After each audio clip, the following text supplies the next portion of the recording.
Hi there. I'm David Finkelstein. I'm the Executive Dean of the Faculty of Arts, Humanities and Business down at University of Plymouth.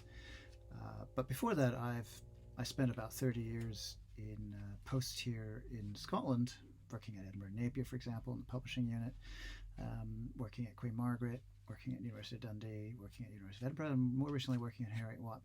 One of the things I'm really interested in, of course, is printing and publishing history. It's one of the passions that I have. I've spent a lot of time looking at the history of periodicals and newspapers. And I thought I'd talk to you today about one of the magazines that really I love getting every week.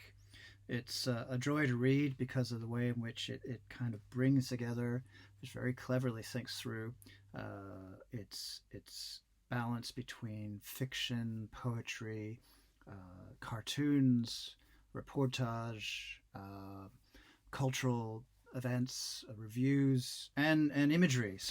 And the magazine is The New Yorker.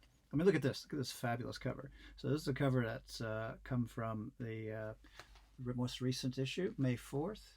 And you can see here it's trying to give you the evocative picture of what it might be like if you were thinking about the lockdown of cities in a kind of visual form.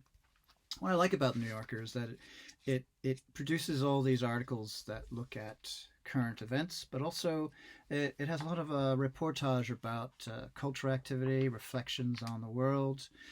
It was famous for, among other things, for example, featuring John Hersey in the 1940s, describing his walk through Hiroshima after the disaster there, and describing it in a first-person account that had a very searing, powerful impression on most people.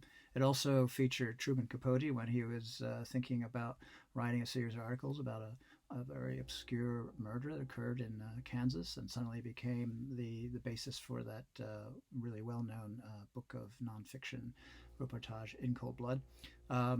It's been known for cracking open cases about Abu Ghraib, about other things, but in a sense, it's something that I think brings together a lot of interesting stories in a language that doesn't speak down to you, but expects you and assumes that you're an intelligent reader who's interested in the world. And as a result, I think it's just a fabulous thing to keep and read. And I enjoy it every week when it comes through.